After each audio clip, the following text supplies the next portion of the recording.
Haleluya. Haleluya. Puji Tuhan, saya rindu melihat tangan-tangan seberapa kita yang diberkati Tuhan sepanjang minggu ini. Haleluya. Puji Tuhan. Pagi hari ini kita mau datang ke hadirat Tuhan. Kita mau menyembah Dia, Allah yang kudus, Allah yang hidup, Allah yang memberi kemenangan dalam setiap kehidupan kita. Dia adalah Allah yang menolong setiap kehidupan kita. Dalam setiap musim hidup kita, Dia selalu ada dan Dia adalah Tuhan yang memberikan pertolongan dalam kehidupan kita. Terima kasih Tuhan, kami datang ke hadirat-Mu, kami mau memuji Engkau, kami mau meninggikan Engkau ya Tuhan Allah yang kudus. Kami terus undang kuasa-Mu hadir di tengah-tengah kami ya Tuhan. Kami perlu urapan-Mu mengalir dalam hidup kami, supaya kami boleh merasakan hadirat-Mu bekerja dalam kehidupan kami ya Tuhan. Supaya pagi hari ini kami boleh merasakan urapan-Mu, kami merasakan berkat Tuhan dalam setiap kehidupan kami ya Tuhan. Terima kasih Bapa yang baik, urapi berkati ibadah ini dari awal sampai akhirnya Tuhan. Dan biarlah nama Tuhan yang dipuji dan dipermuliakan. Terima kasih Tuhan, kami siap memulaikan ibadah ini hanya di dalam nama Tuhan Yesus Kristus. Haleluya. Amin. Terima kasih Tuhan. Terima kasih. Allah yang terima kasih. Haleluya. Yesus, haleluya.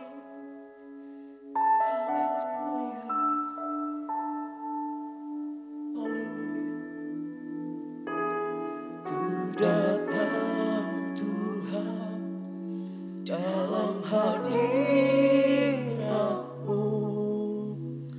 berhiaskan kekudusan. Seluruh surga sujud menyembah-Mu.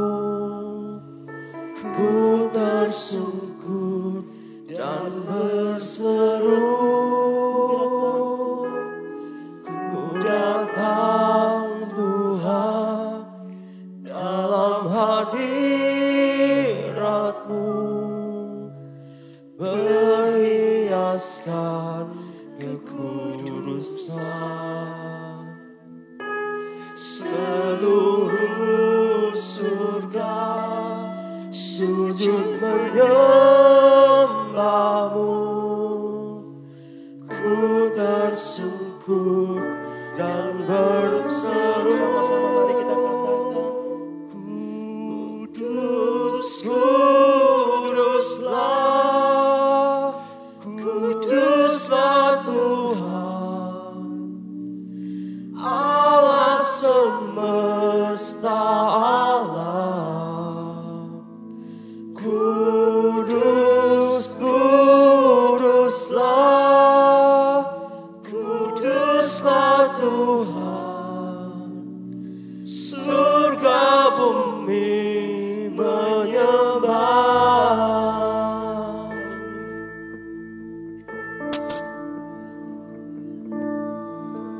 Datang Tuhan dalam hadirat-Mu, berhiaskan kekudusan.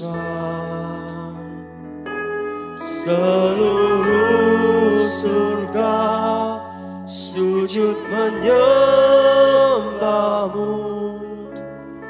Ku tersungkur dan berseru, kudus, kuduslah, kuduslah Tuhan, Allah semesta alam. Kudus, kuduslah, kuduslah Tuhan, surga bumi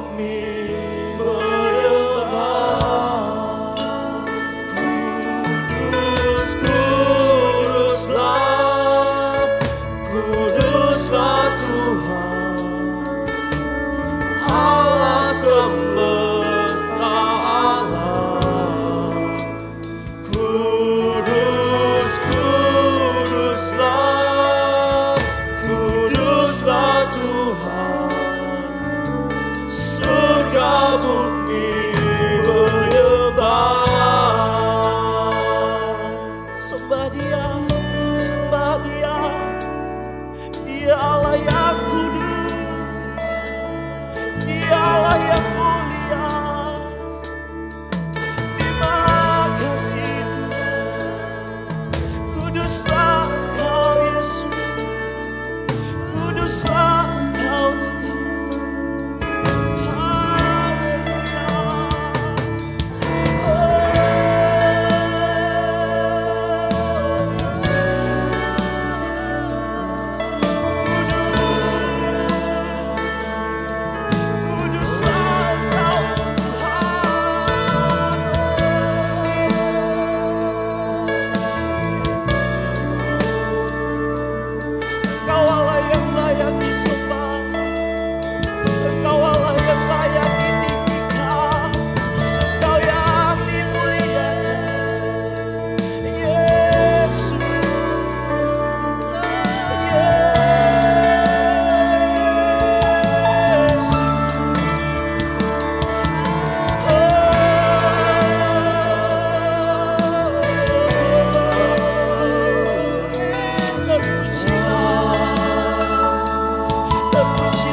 Kuduslah Tuhan, Allah semesta alam. Kudus, kuduslah, kuduslah Tuhan, surga bumi menyembah. Kudus, kuduslah Tuhan, kudus, kuduslah, kuduslah Tuhan, Allah semesta alam. Kudus, kuduslah, kuduslah Tuhan, surga bumi menyembah.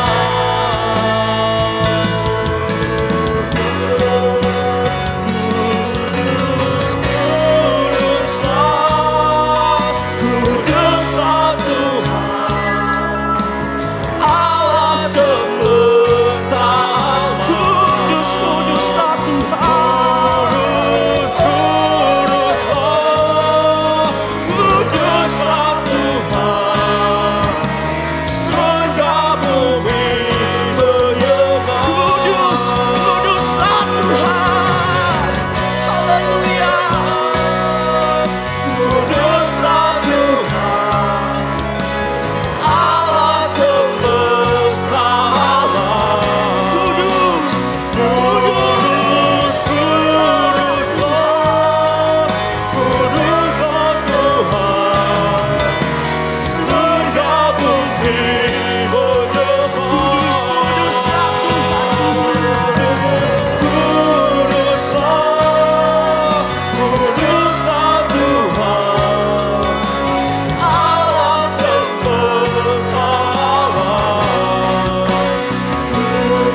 Bapak Ibu Saudara untuk bangkit berdiri. Kita mau meninggikan Dia, kita mau memuji Dia, Allah yang maha tinggi, Allah yang berkuasa, yang menolong kehidupan kita, bahkan yang memberikan kemenangan dalam setiap kehidupan kita. Mari kita sama-sama tepuk tangan. Haleluya.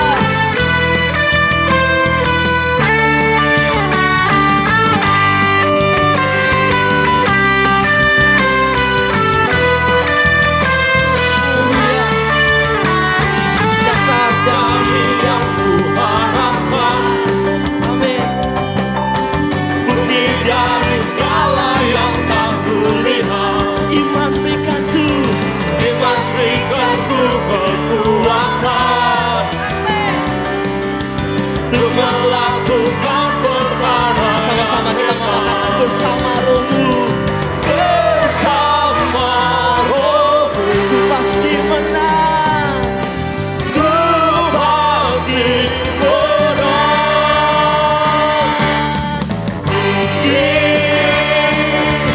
Namamu dipuji, hormat, kemuliaan,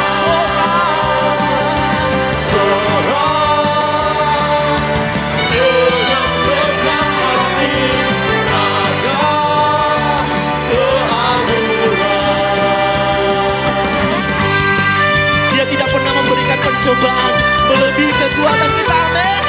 Haleluya. Takkan biarkan pencobaan, amin Tuhan, melebihi batas kekuatanku. Kau yang berikanku kemuliaan, semakin serupa dengan damai. Sama-sama kita angkat tangan kita kepada Tuhan.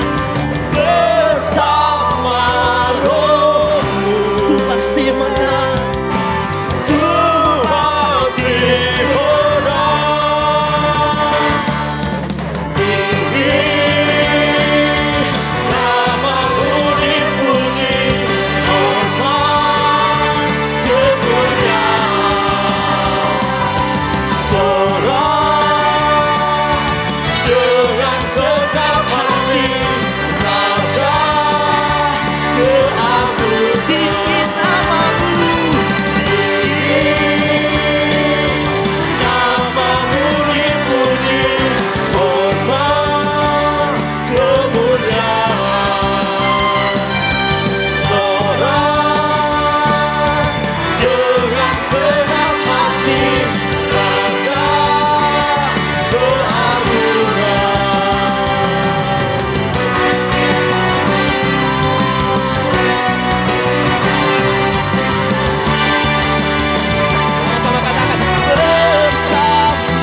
berjalan dalam lembah kelam, kami tidak takut bahaya, karena tangan-Mu selalu menopang kami.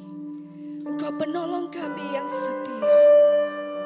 Kami bersyukur mempunyai Allah seperti-Mu Tuhan. Engkau tidak pernah terlambat untuk menolong kami. Pertolongan-Mu tepat pada waktu. Terima kasih Yesus. Haleluya. Sama-sama kita katakan. Walau ku harus berjalan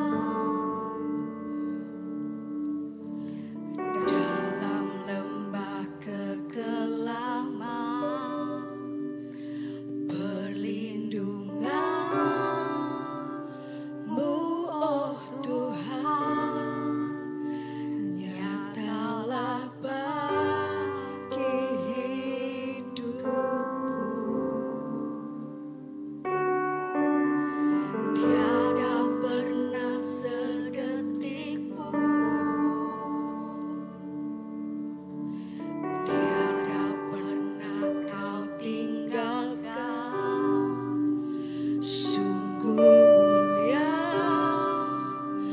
dan sempurna, hanya Kaulah yang disembah.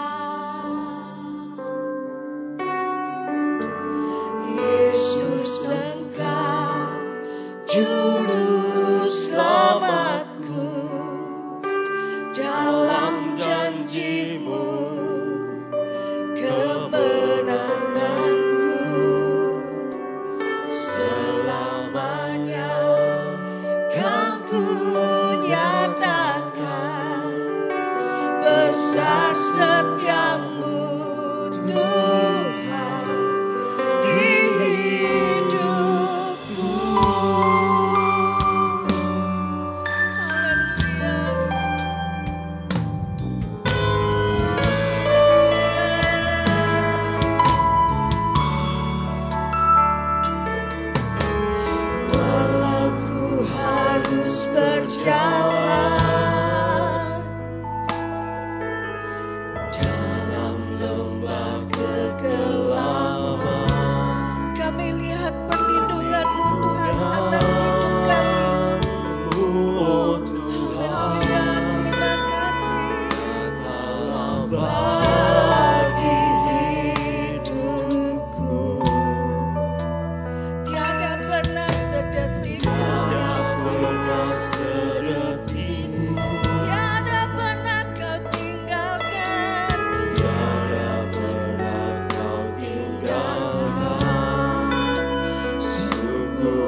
setiamu Tuhan di hidupku.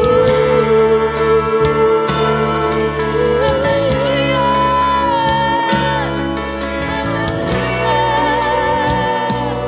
Kaulah satu-satunya Tuhan dalam hidup kami,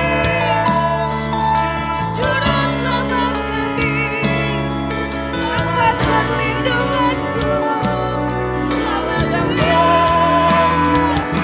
kami aman di dalam-Mu Tuhan. Haleluya, terima kasih Kau menyertai kami Tuhan. Kau tidak pernah meninggalkan kami. Terima kasih Tuhan. Kami mau berserah dan percaya hanya kepada-Mu. Janji-Mu adalah kemenangan dalam hidup kami. Di setiap musim hidup kami, hanya Engkau-lah Tuhan kami. Hanya Engkau-lah penolong kami yang setia, yang kami andalkan dan kami percaya. Haleluya, haleluya. Terima kasih.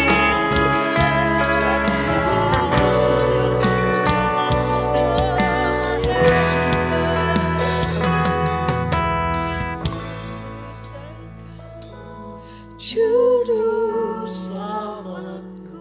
Amin. Haleluya. Dalam janji-Mu Kemenanganku selamanya kan ku nyatakan besar setiamu Tuhan di hidupku.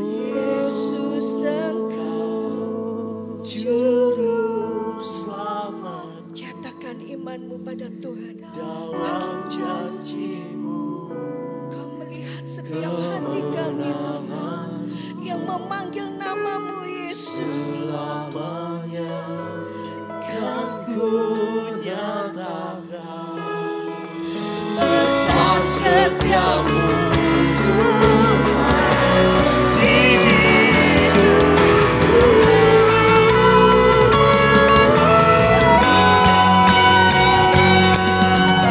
Yesus Engkau Juru Selamatku, dalam janji-Mu kemenanganku selamanya kan ku nyatakan besar setiamu Tuhan di hidupku. Yesus Engkau Juru Selamatku, dalam janji-Mu kemenanganku selamanya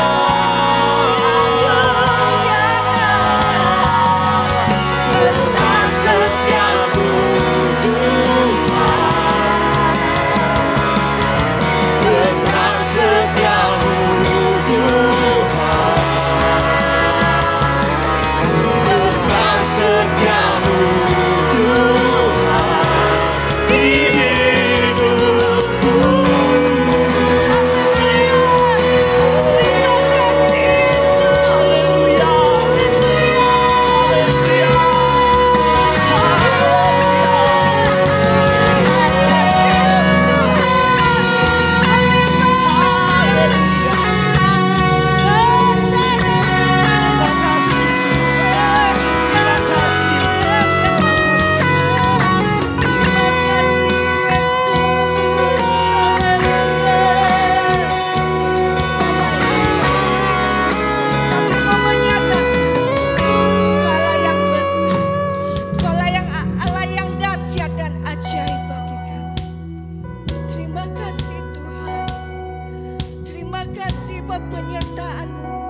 Perlindungan-Mu atas hidup kami.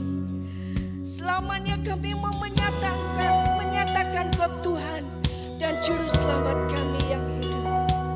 Kami telah naikkan pujian, syukur dan penyembahan kami tatahmu ya Tuhan.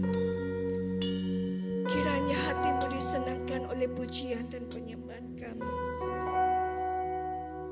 Tuhan, saat ini kami mau mendengarkan kebenaran firman-Mu.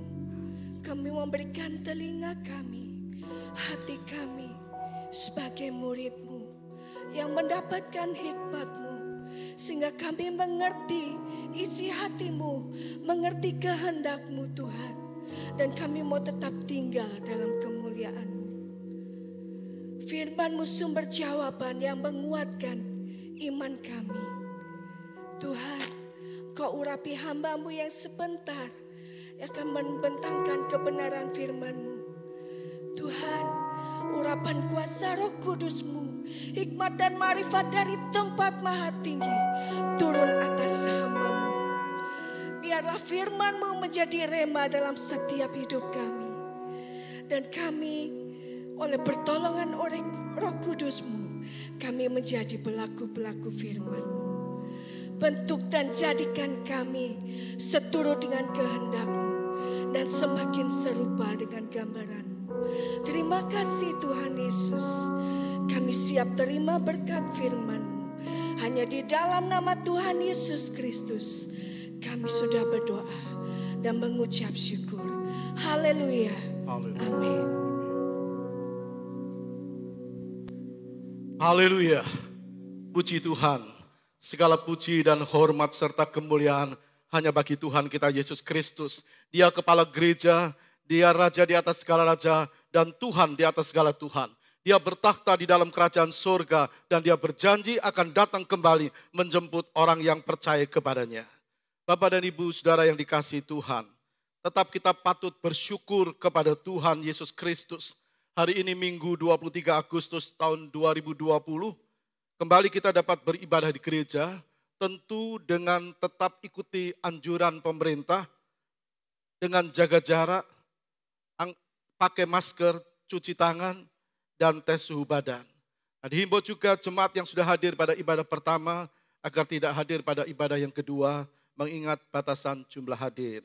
Ibadah ini tetap direkam dan disiarkan secara online pada pukul 12 siang. Tema khotbah hari ini adalah Laut Mati. Tema khotbah hari ini Laut Mati. Kita bertanya, mengapa disebut Laut Mati? Yang pertama, karena tidak ada kehidupan di laut mati. Karena itu disebut laut mati. Tidak ada makhluk hidup yang dapat bertahan hidup di laut mati. Yang kedua, air laut mati tidak bisa mengalir kemana-mana. Air laut mati tidak bisa mengalir kemana-mana. Itu sebabnya disebut laut mati. Ada beberapa nama dari laut mati, kita akan melihat. Yang pertama, dalam Kejadian 14 ayat yang ketiga, disebut laut asin atau garam. Raja-raja yang disebut terakhir ini semuanya bersekutu dan datang ke lembah Sidim, yakni laut asin. Jadi laut asin itu sama dengan laut mati. Nah, dinamakan laut asin karena kadar garamnya terlalu tinggi. Kemudian dalam Yehezkiel 47 ayat 18, laut mati disebut laut timur. Di sebelah timur mulai dari Hasar Enon yang terletak di antara Hauran dan Damsik, Sungai Yordan menjadi perbatasan di antara Gilead dan tanah Israel, terus ke laut timur sampai ke Tamar, itulah sebelah timur.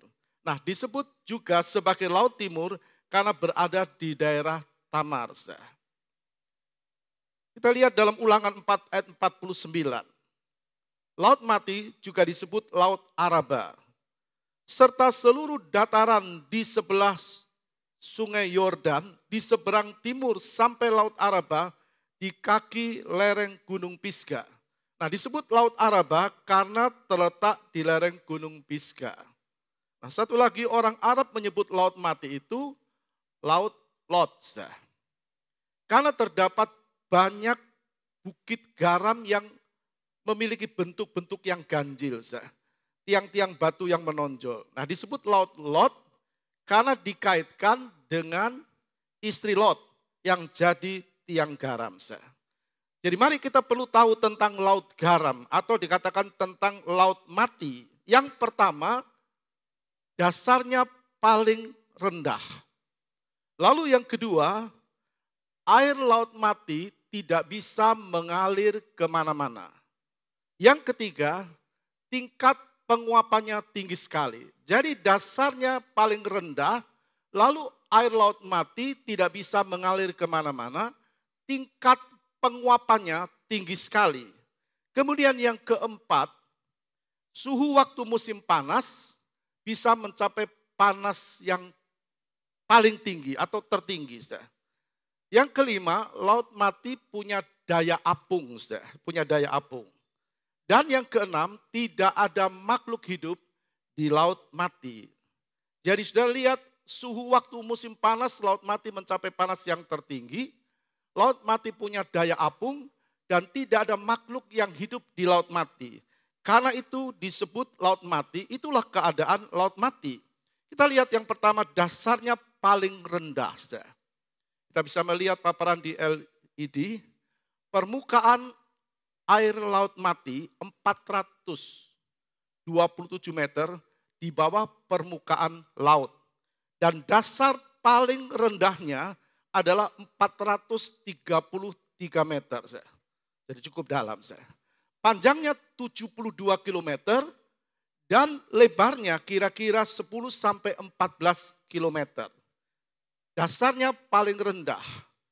Permukaan air laut mati 427 meter di bawah permukaan laut dan dasarnya paling rendah adalah 433 meter, panjangnya 72 meter dan lebarnya 10 sampai 14 kilometer.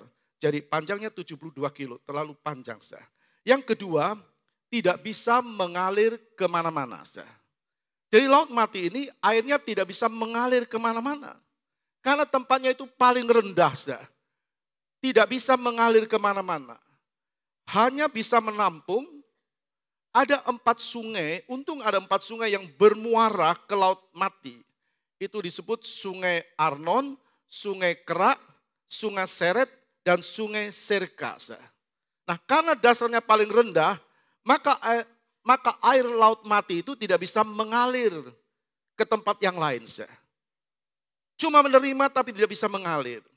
Karena itu Tuhan mau kita jangan jadi Kristen laut mati. Jangan jadi Kristen laut mati.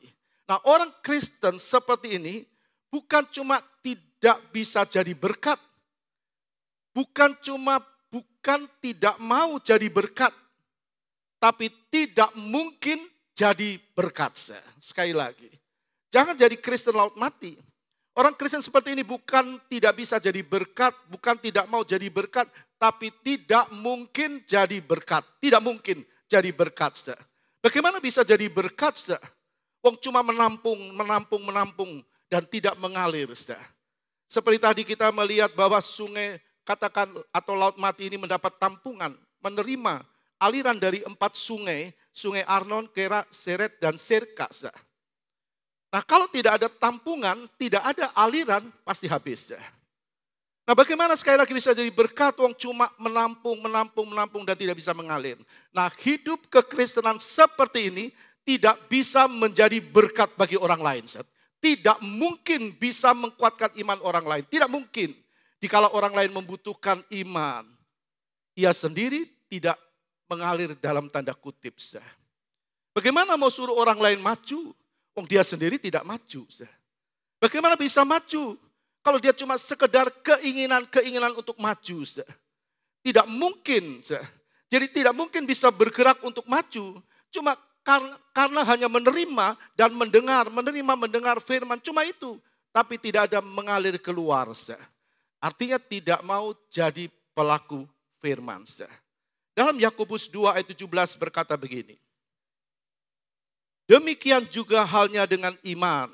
Jika iman itu tidak disertai perbuatan, maka iman itu pada hakikatnya adalah mati. Kalau iman itu tidak disertai dengan perbuatan, pada prinsipnya iman itu adalah mati. Jadi apa gunanya punya iman tapi tidak ada perbuatan? Tidak ada yang bisa membuat maju, tidak ada perbuatan. Wong cuma dengar, suka dengar firman, tidak mau mempraktekkan firman, tidak mau menjadi pelaku firman. Iman tanpa perbuatan adalah mati. Percuma bilang punya iman atau beriman, tapi tidak ada tindakan dari iman itu. Itu seperti laut mati. Jadi laut mati ini hanya menampung tampungan dari 4 sungai tadi, Arnon, Kerak, Seret, dan Sirka. Dan dari sungai Yordan sehingga permukaannya tetap sah. Kalau tidak ada aliran dari beberapa sungai ini, maka habislah air laut mati. Karena penguapannya terlalu tinggi. Sah. Nah, orang Kristen seperti ini, seperti laut mati, hanya menggantungkan keyakinannya kepada orang lain. Sah. Artinya imannya nunut iman orang lain. Orang lain maju, dia maju. Orang lain sungguh-sungguh, dia sungguh-sungguh. Orang lain kecewa, dia ikut kecewa. Orang lain mundur, dia ikut mundur. Jadi imannya apa kata orang dan bukan apa kata Tuhan. Imannya kata orang dan bukan kata firman. Jangan jadi orang Kristen karena apa kata orang. Siapapun dia. Siapapun dia. Tapi harus apa kata Tuhan, apa kata firman. Jangan jadi orang Kristen karena apa kata orang, tapi kata firman. Jadi jangan jadi orang Kristen karena apa yang kita dengar, tapi jadilah orang Kristen yang benar-benar mendengar apa kata firman. Jadi jangan jadi orang Kristen karena apa yang kita dengar, tapi jadilah orang Kristen yang benar-benar mendengar, benar-benar mendengar apa kata firman. Jangan jadi orang Kristen yang terpikat apa kata orang. Jangan jadi orang Kristen yang terpikat apa kata orang.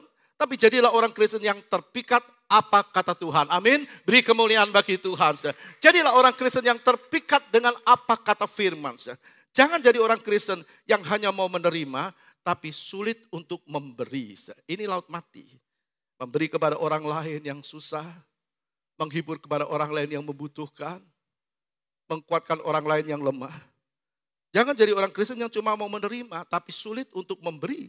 Memberi kepada orang lain maupun memberi kepada pekerjaan Tuhan. Yang ketiga, tingkat penguapannya tinggi. Laut mati, tingkat penguapannya tinggi. Kalau tidak ada sungai Yordan dan sungai-sungai yang lain tadi, yang mengalir ke laut mati, maka lama-lama airnya akan habis. Jadi kalau orang Kristen seperti laut mati, tidak mengalir, tidak mempraktekkan imannya, tidak menjadi pelaku firman. Kalau tidak ada orang lain yang mendoakan, sekali lagi. Kalau tidak ada orang lain yang mendoakan, kalau tidak ada orang lain yang minta kemurahan Tuhan, habislah dia. Jadi kalau kita ada, sebagaimana kita ada, itu karena iman kita kepada Tuhan, amin. Tapi juga ada orang lain yang mendoakan kita. Mungkin suamimu, mungkin istrimu, mungkin anakmu, atau orang tuamu, atau saudaramu, atau saudara seiman yang mendoakan engkau. Jadi sudah sekali lagi kita melihat tingkat penguapan dari laut mati itu terlalu tinggi. Sudah begitu juga dengan hidup kekristenan seperti ini, tingkat penguapannya tinggi itu gampang imannya menguap. Gampang hilang. Jadi gampang sekali goyah. Gampang imannya lemah, luntur, bahkan mundur. Kenapa? Karena terik sinar matahari. Ini bicara masalah atau persoalan. Karena persoalan yang timbul mereka tidak tahan. Orang Kristen seperti ini tidak tahan dengan persoalan. Bukan mengalahkan persoalan, tapi dikalahkan dengan persoalan. Persoalan atau masalah itu bisa muncul karena situasi atau karena orang lain. Bisa muncul. Tapi orang Kristen seperti ini yang tingkat penguapannya tinggi, orang Kristen yang seperti ini, dia gampang tersinggung, gampang mundur, gampang ngambek, merasa orang lain menyinggung perasaannya, dan sebagainya. Karena imannya tergantung kepada orang lain. Dalam kitab Hagai 1 kita baca ayat 6. Kamu menabur banyak, tetapi membawa pulang hasil sedikit. Kamu makan, tapi tidak sampai kenyang. Kamu minum tapi tidak sampai puas. Kamu berpakaian tetapi badanmu tidak sampai panas. Dan orang yang bekerja untuk upah, ia bekerja untuk upah yang ditaruh dalam pundi-pundi yang berlubang. Ini firman Tuhan berkata, kamu menabur banyak tapi membawa pulang sedikit. Kamu makan tapi tidak kenyang, makan tapi tidak kenyang. Minum tapi tidak puas, berpakaian tapi badannya tidak sampai panas. Orang bekerja mendapatkan upah, tapi seperti upah itu ditaruh dalam pundi-pundi yang berlubang, habis begitu saja. Kenapa bisa begitu? Alkitab memberi jawabannya dalam ayat 9 dalam HG 1. Kamu mengharapkan banyak tetapi halnya sedikit, dan ketika kamu membawanya ke rumah, aku menghembuskannya. Oleh karena apa? Demikianlah firman Tuhan semesta alam.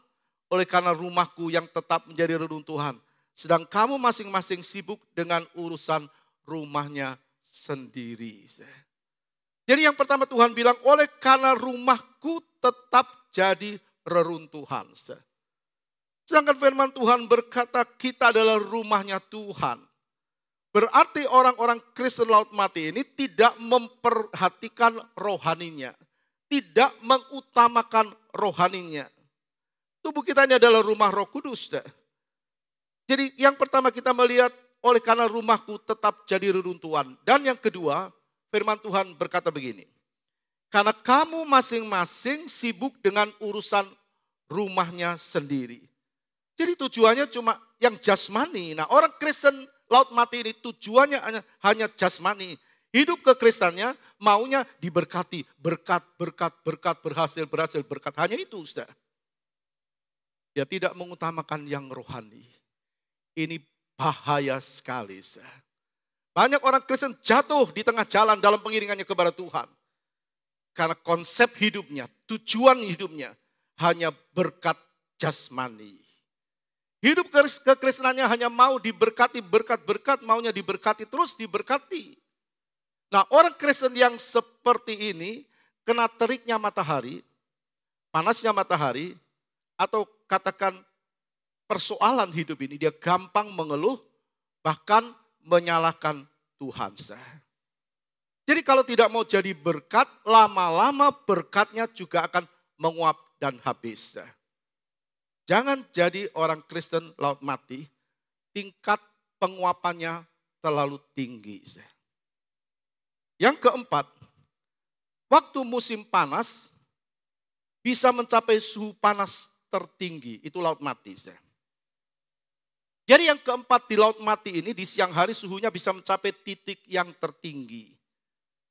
Hawa yang panas pasti membuat rasa tidak nyaman untuk tubuh. Nah orang Kristen Laut Mati ini selain tidak membuat dirinya tidak nyaman, juga bisa membuat orang lain tidak nyaman. Orang Kristen Laut Mati selain tidak membuat dirinya tidak nyaman, membuat dirinya ini tidak bisa nyaman, juga membuat orang lain tidak nyaman. Temperatur imannya gampang panas, gampang membuat orang lain panas. Sedikit-sedikit marah, sedikit-sedikit tersinggung. Membuat orang lain juga marah. Mengapa orang bisa marah dan cepat tersinggung? Karena hatinya panas. Panas hati ini menimbulkan rasa tidak nyaman dan pertengkaran. Kita lihat Mazmur 37 ayat 8. Berhentilah marah dan tinggalkanlah panas hati. Berhentilah marah dan tinggalkanlah panas hati. Jangan marah, itu hanya membawa kepada kejahatan. Tuhan bilang kalau engkau marah jangan sampai matahari terbenam. Orang Kristen Laut Mati, dia gampang tersinggung. Karena panas waktu siang panasnya tertinggi, suhu panas tertinggi. Seperti orang Kristen yang gampang tersinggung dan sebagainya.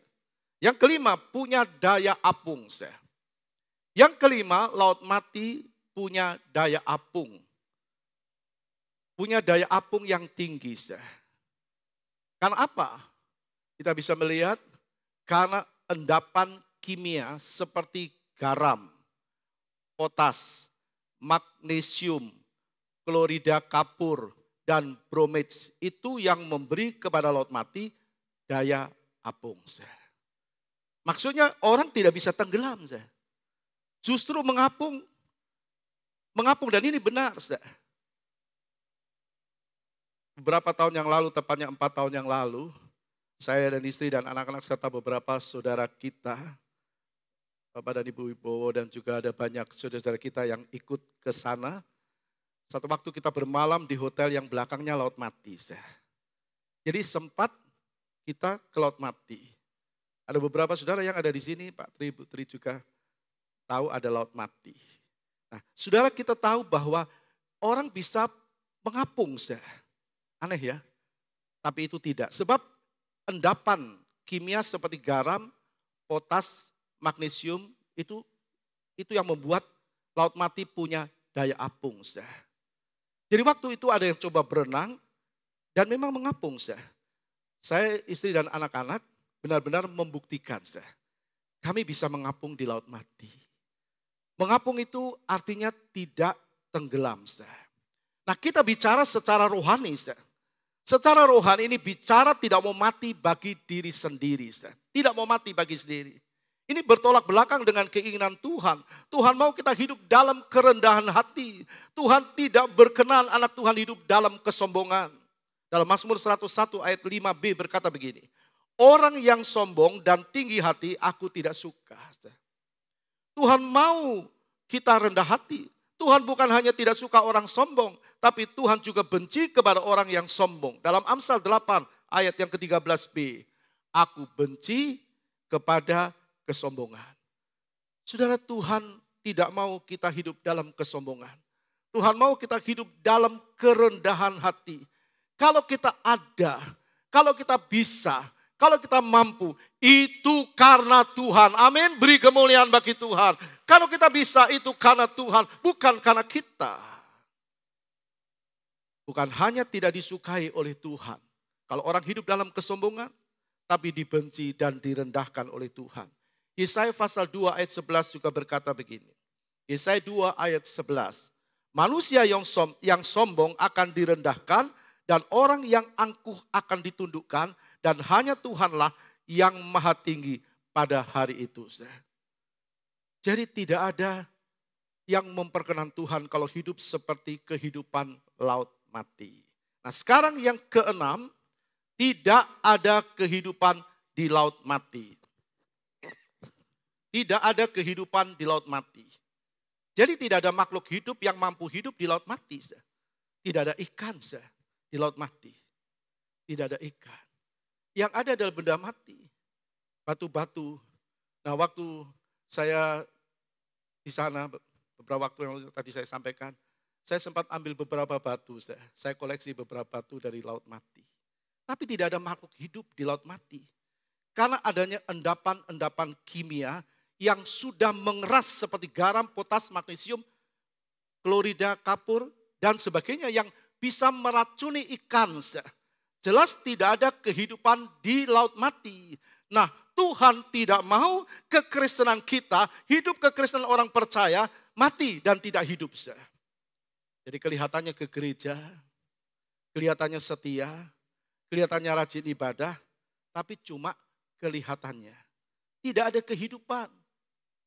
Kalau kita melihat sebuah pohon ditanam, kalau dia hidup, pasti dia bertumbuh. Dan kalau dia memang tumbuhnya baik, pasti dia berbuah. Jadi Kristen laut mati ini tidak ada kehidupan. Tidak ada kehidupan, tidak ada pertumbuhan. Maksudnya tidak ada kehidupan, rohaninya tidak hidup, tidak ada pertumbuhan iman. Sudah jelas, itu bisa dilihat dari cara dia berpikir, dari cara dia berkata, dari cara dia bertindak. Ada orang yang sudah percaya Yesus sudah beberapa tahun lalu, tapi sampai sekarang hidupnya tidak berubah. Tetap tidak bertumbuh, tidak jadi pelaku firman, masih hidup dalam daging. Ini yang disebut Kristen tanpa pertobatan. Kalau tidak ada kemurahan Tuhan habis. Tuhan tidak lama lagi akan datang yang kedua kali menjemput orang yang percaya, yang bertumbuh sesuai dengan kerinduan Tuhan. Dan untuk bertumbuh kita melihat semua harus bergerak. Hidup ini seharusnya bergerak terus. Kisah Rasul 17 kita lihat ayat 28a. Sebab di dalam Dia kita hidup. Sebab di dalam Dia kita hidup, kita bergerak, kita ada. Jadi kita ada ini karena kita hidup. Kita hidup karena kita mau bergerak. bergerak menurut tuntunan Tuhan, bergerak menurut tuntunan firman, bergerak menurut tuntunan Roh Kudus. Seperti orang Mesir, dia harus pergi dan keluar Mesir melalui tuntunan tiang awan dan tiang api. Jadi tidak bisa kekristenan itu stagnan, apalagi mundur. Stagnan tidak bisa, apalagi mundur. Harus maju, harus bergerak.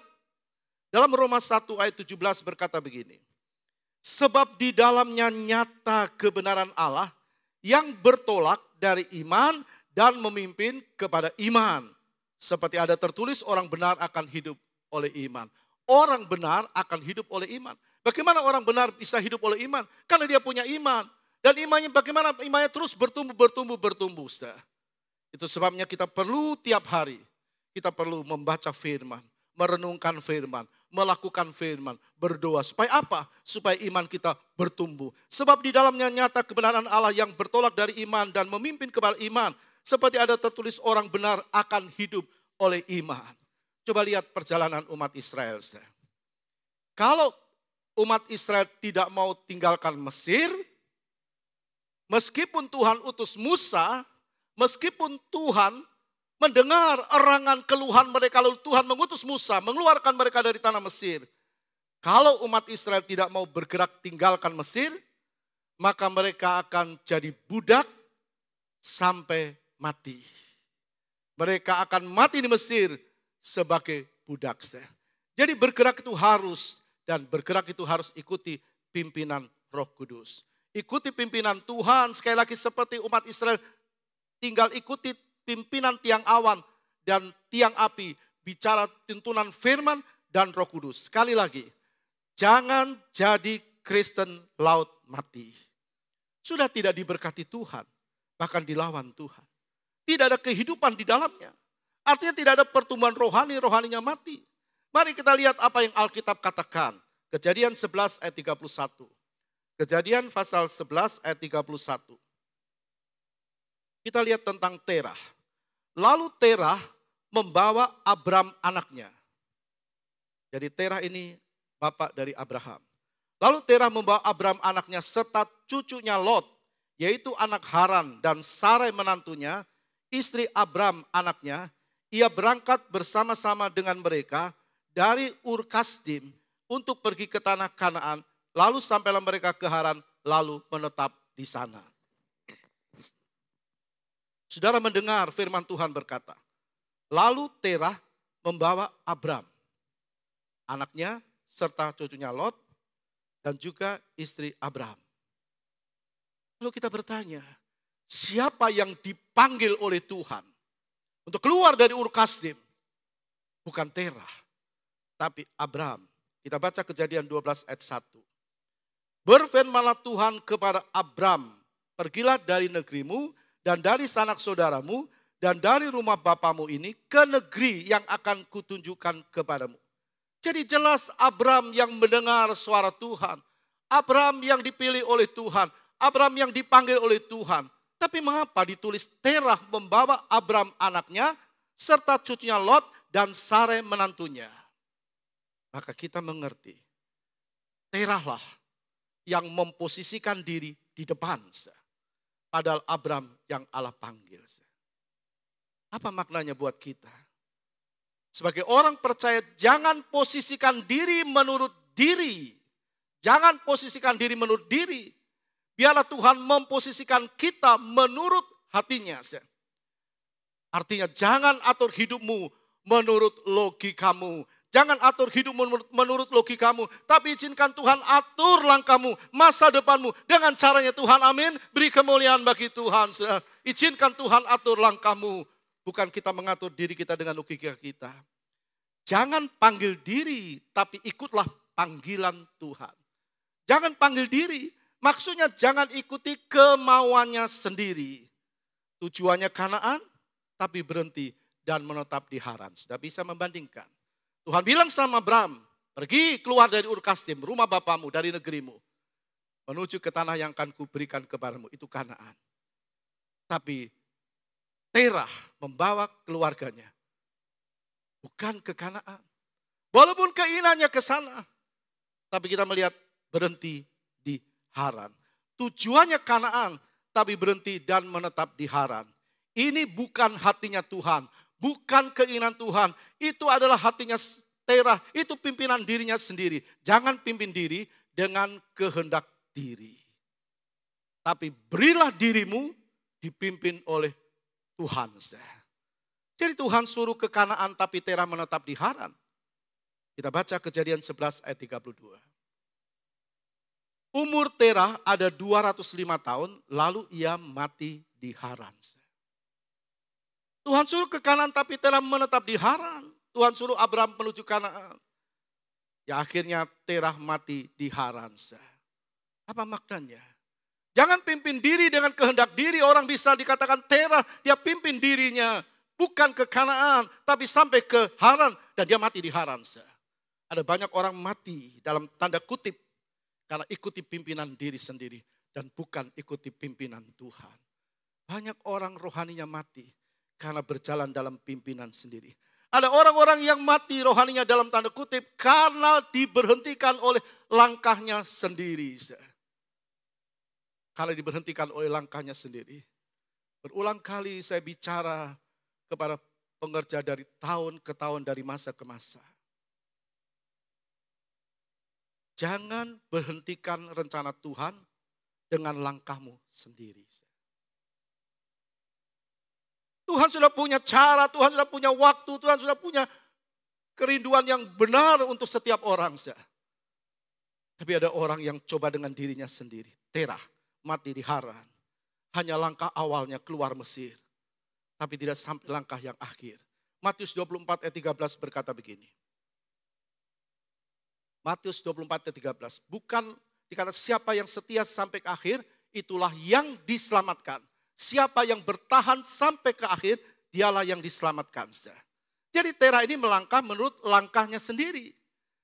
Kalau dia menurut tuntunan Tuhan, dia ikut sama Abraham, dia tidak akan berhenti di Haran. Sebab Tuhan panggil Abraham. Dan Abraham berjalan sesuai dengan petunjuk Tuhan. Sekarang kita lihat yang kedua, Lot. Kejadian 11 ayat 31a. Lalu Terah membawa Abraham anaknya serta cucunya, Lot, yaitu anak Haran. Jadi Lot ini dibawa oleh Terah dan Lot mau. Lalu Terah membawa Abraham anaknya serta cucunya Lot, yaitu anak Haran. Jadi Terah ini bukan cuma membawa Abraham dan yang lain, tapi juga Lot. Dan Lot mau dibawa oleh Terah. Lot ikut pimpinan Terah dan bukan pimpinan Abraham. Pimpinan Terah adalah pimpinan daging. Terah berhenti di Haran dan mati di Haran. Lot ikut pimpinan daging dan bukan pimpinan roh. Lot ikut pimpinan daging.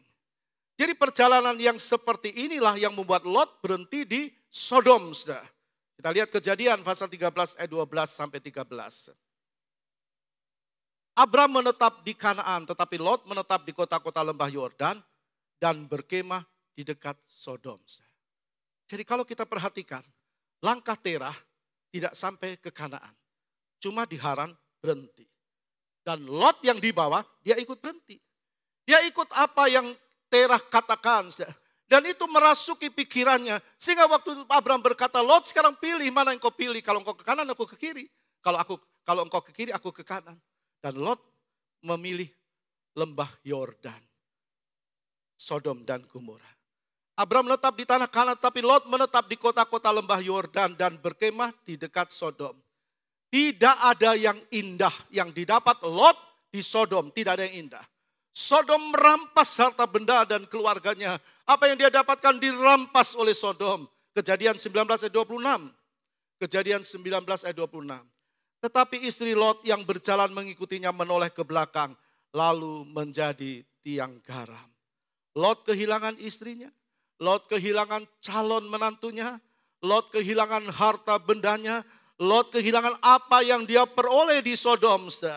Ingat, Kristen daging tidak memperoleh apa-apa. Istrinya jadi tiang garam, anak-anaknya juga tidak jadi berkat. Kita baca Kejadian 19 ayat 30. Kejadian 19 ayat 30. Pergilah Lot dari Soar dan ia menetap bersama-sama dengan kedua anak perempuan di pegunungan. Sebab ia tidak berani tinggal di Soar. Maka diamlah ia dalam suatu goa beserta kedua anaknya. Apa yang terjadi? maka lahirlah dua bangsa Moab dan Amon. Dua bangsa lahir, Moab dan Amon. Itu dalam Kejadian 19. Daging pasti melahirkan daging. Daging pasti melahirkan daging. Kalau dalam pikirannya logika, pasti tindakannya juga logika. Kalau dalam pikirannya daging, pasti tindakannya juga daging. Ucapannya daging, perkataannya daging, dan seterusnya. Maka Tuhan mau jadilah kita air yang mengalir, terus mengalir. Sebab kita ini adalah bait sucinya Tuhan. Kita lihat Yesaya 47 ayat 1 kita baca. Yesaya 47 ayat yang pertama. Kemudian ia membawa aku kembali ke pintu bait suci. Dan sungguh ada air keluar dari ambang pintu bait suci itu. Jadi kita lihat Yesaya dibawa oleh Roh ke pintu bait suci. Bait suci. Dan dia melihat ada air yang keluar di bawah ambang bait suci itu. Bait suci sekarang adalah tubuh saudara dan saya. Jadi harus ada air yang mengalir dalam hidup anak-anak Tuhan sebagai bait suci. 1 Korintus 3:16. Tidak tahukah kamu bahwa kamu adalah bait Allah dan bahwa Roh Allah diam di dalam kamu. Jadi apa yang dilihat Yeskiel dan kita melihat sekarang ini, bait Allah itu adalah hidup saudara dan saya. Harus ada air yang keluar dari kehidupan kita. Bukan seperti laut mati yang cuma menampung, yang cuma datang berbakti, cuma mendengar, tapi tidak jadi pelaku firman. Harus ada air yang mengalir. Apa maknanya bagi kita orang percaya? Pelajaran apa yang kita bisa petik? Ayat 3. Ayat 3 berkata, waktu air itu diukur, dalamnya sudah sampai pergelangan kaki. Waktu diukur, ternyata air itu dalamnya sudah sampai pergelangan kaki. Jadi air yang mengalir dari ambang bait suci itu. Bicara dari tubuh kita mengalir air yang memuliakan Tuhan. Ada hidup yang memuliakan Dia. Waktu diukur dalamnya sudah sampai pergelangan kaki. Orang masih bisa berjalan dengan cepat sebab cuma sampai pergelangan kaki. Hanya sampai pergelangan kaki maka orang akan bisa berjalan di air dengan cepat. Sebab cuma di pergelangan kaki. Itu artinya orang masih bisa mengandalkan kekuatan diri. Orang masih bisa mengandalkan logikanya, keakuannya, kekuatannya, dan sebagainya. Kita sekarang lihat ayat 4. Ayat 4. Waktu diukur lagi, dalamnya sudah sampai ke lutut. Waktu diukur lagi, dalamnya sudah sampai ke lutut. Dan terus diukur dalamnya sudah sampai ke pinggang. Jadi sudah sampai di lutut, diukur lagi sampai ke pinggang. Nah, kita bisa melihat orang sudah tidak leluasa lagi. Kalau dia ada di dalam sungai atau air yang sudah sampai ke lutut kemudian sampai ke pinggang.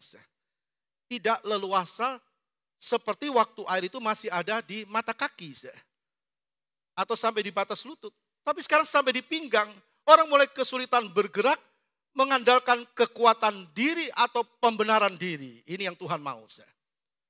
Kalau orang sudah mulai tidak mengandalkan, mulai kesulitan pembenaran diri, pasti dia akan melihat pembenaran Tuhan. Amin. Pasti dia melihat cara Tuhan. Apapun persoalan yang kau alami, kita harus melihat Tuhan. Jangan andalkan kekuatan diri. Walaupun masih bisa bergerak dengan kekuatan diri, sebab tidak seperti di mata kaki, tapi di sini tetap masih orang bisa menggunakan kekuatan kakinya.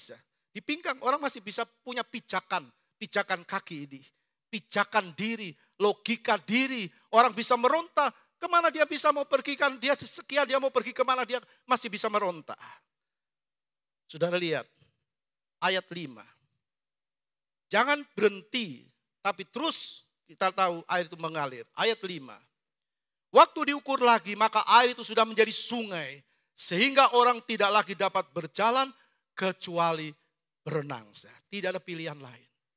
Tidak ada pilihan lain. Tuhan bilang sama Petrus, waktu engkau masih muda, engkau bisa kemana engkau mau pergi. Tapi waktu engkau tua, engkau menyerahkan tanganmu untuk diikat. Dan orang lain akan membawa engkau kemana engkau pergi. Apa artinya? Waktu orang muda rohani, dia bisa berdalih dengan kekuatan diri. Petrus bisa menyangkal Tuhan.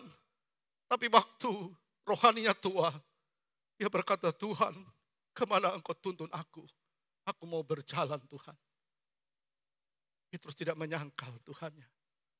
Petrus berkata, aku tidak layak mati disalib seperti Tuhanku dan guruku. Dan secara menyatakan Petrus disalib, dia dihukum mati, disalib dengan kepala di bawah. Artinya dia tidak lagi menggunakan kekuatan diri, tapi dia menggunakan kekuatan Tuhan. Ini yang Tuhan mau.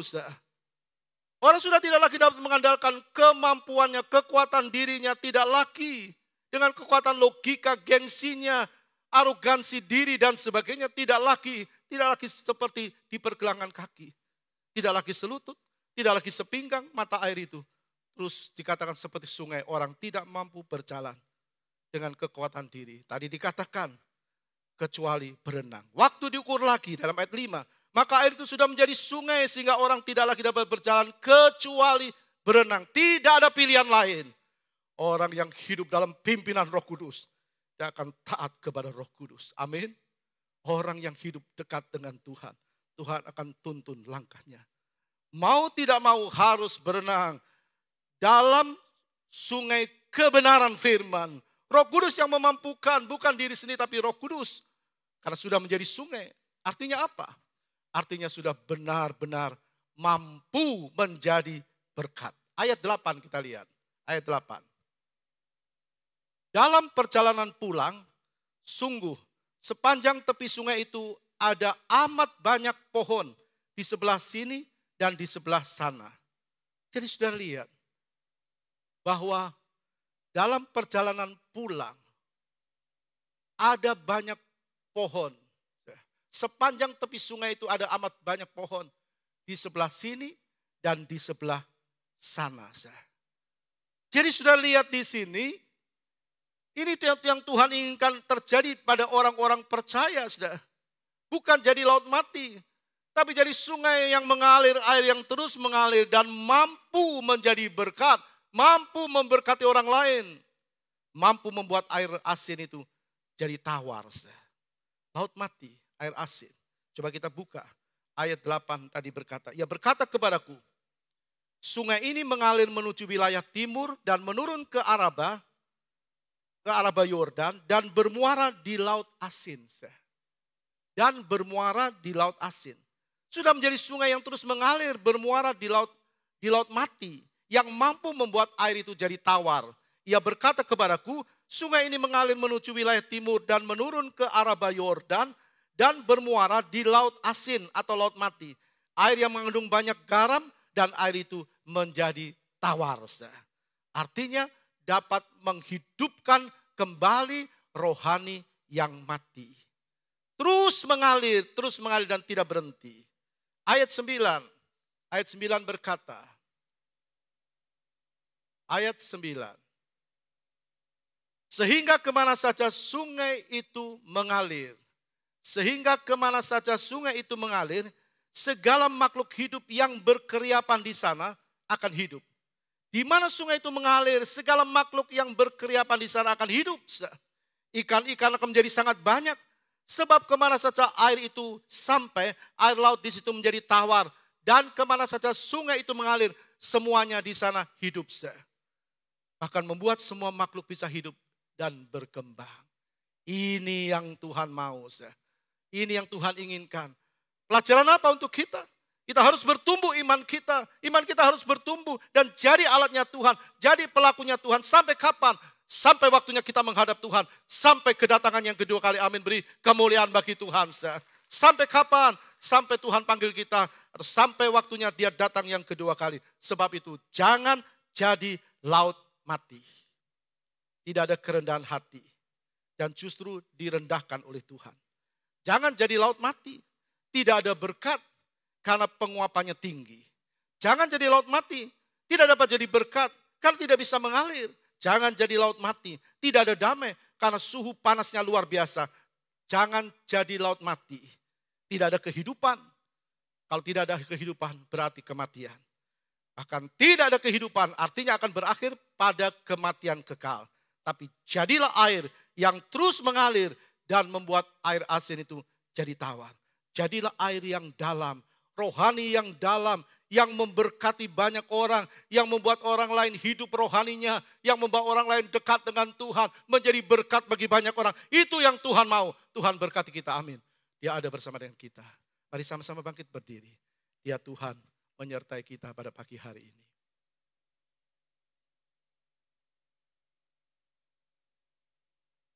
Kita akan nyanyikan pujian kita. Lekatkan hatiku, melekat dengan hatimu. Sama-sama bangkit berdiri. Kita nyanyi refrennya dulu, lekatkan hatiku, refrennya. Mari sama-sama semua menyanyi dengan kesungguhan hati. Lekatkan hatiku, melekat dengan hatimu.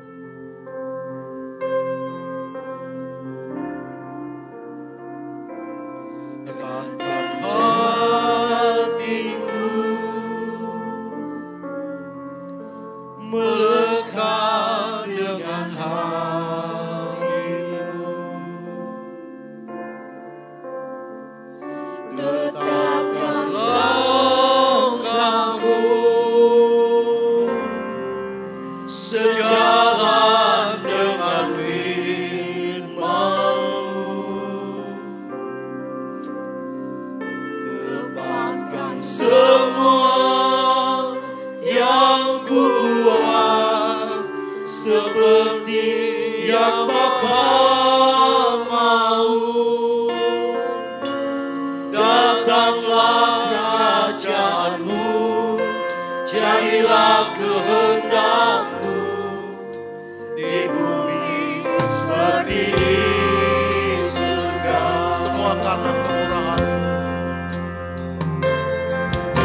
Semua karena kemurahan-Mu.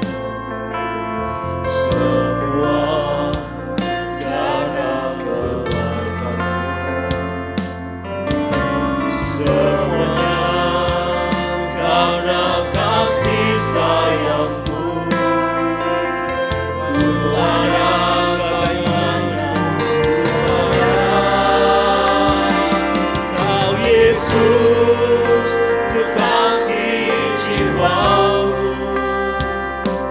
menyenangkanku setiap waktu.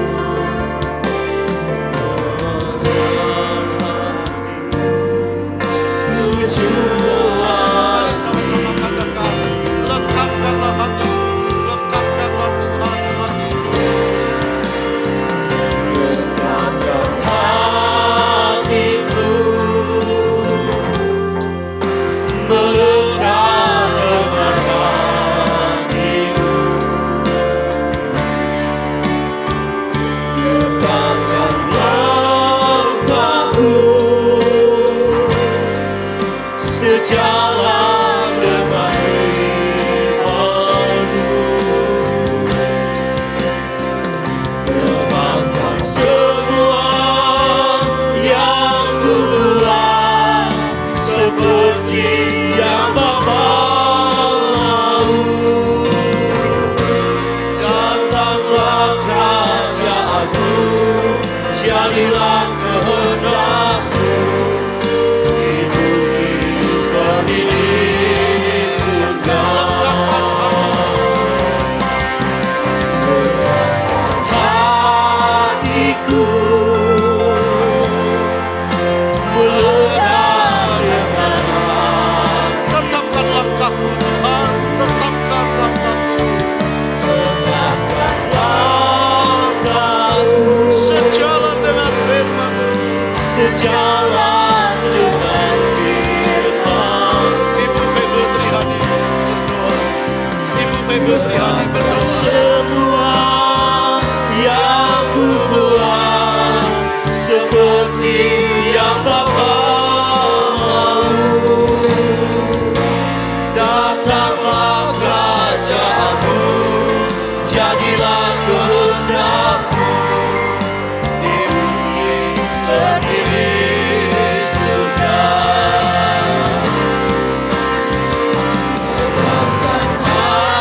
Mari semua katakan lekatkan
hati kami limpah dengan syukur Tuhan pada pagi hari ini. Engkau memberikan perumpamaan kepada kami, supaya kami tidak hidup seperti laut mati. Bersyukur kepadamu Tuhan. Bersyukur kepadamu Yesus. Kami merasa kami adalah anak-anak yang Kau kasihi. Kami sangat merasakan kami adalah anak-anak yang sangat Engkau anugerahi dalam hidup ini Tuhan. Engkau mencintai kami, Engkau mengasihi kami Tuhan. Biarlah ya Tuhan kami hidup menjadi berkat. Tidak hanya menerima saja apa yang Kau berikan kepada kami Tuhan. Firman-Mu berkat secara jasmani. Bukan hanya menerima saja Tuhan. Namun kami juga bisa mengalirkan, bisa memberi, bisa mengasihi satu dengan yang lainnya Tuhan. Terima kasih buat kasih-Mu Tuhan. Terima kasih. Biarlah semua kehendak-Mu jadi dalam hidup kami. Kami tidak ya Tuhan, oh haleluya Yesus, dipimpin oleh daging. Namun kami mau ya Tuhan dipimpin oleh Roh-Mu ya Tuhan. Supaya kami hidup, supaya kami berkenan kepadamu Tuhan. Terima kasih buat kasih-Mu melalui firman Tuhan yang sudah, oh haleluya, yang Kau sampaikan kepada kami melalui hamba-Mu Tuhan. Sehingga kami jemaat di tempat ini Tuhan, dengan kondisi yang saat ini ya Tuhan, kami boleh ya Tuhan semakin bertumbuh dalam kerohanian kami. Sehingga kami benar Tuhan seperti kehendak-Mu, kami boleh menjadi berkat dan Kau akan terus memberkati kami. Terima kasih Bapa, melalui hamba-Mu Bapak Gembala kami ya Tuhan, berilah hikmat terus, pengurapan yang maha tinggi turun atas hamba-Mu. Bahkan ya Tuhan kesehatan melalui Bapak, Ibu Gembala kami dan seluruh isi pastori. Tuhan berikan kesehatan itu Tuhan bisa mengalir kepada kami. Dan dengan kesehatan yang kami miliki Tuhan, kami boleh menjadi berkat dan Kau akan terus memberkati kami. Di dalam nama Tuhan Yesus Kristus kami sudah berdoa. Terima kasih Tuhan, terima kasih Bapa yang baik. Terima kasih Yesus, terima kasih Roh Kudus. Kami mau mengalir sesuai pimpinan-Mu. Berkati umat-Mu, berkati jemaat-Mu, berkati mereka yang mendengar firman-Mu. Jadikan mereka berkat dan pelaku-pelaku sabda-Mu. Terima kasih Tuhan, terima kasih. Sekarang saudaraku yang dikasih Kristus, kita pulang dengan bawa berkat Allah Bapa, kasih sayang Yesus Kristus, dan persekutuan di dalam Roh Kudus, yaitu di dalam nama Tuhan Yesus Kristus. Pagi hari ini sampai Tuhan Yesus datang yang kedua kali. Haleluya. Amin. Tuhan berkati.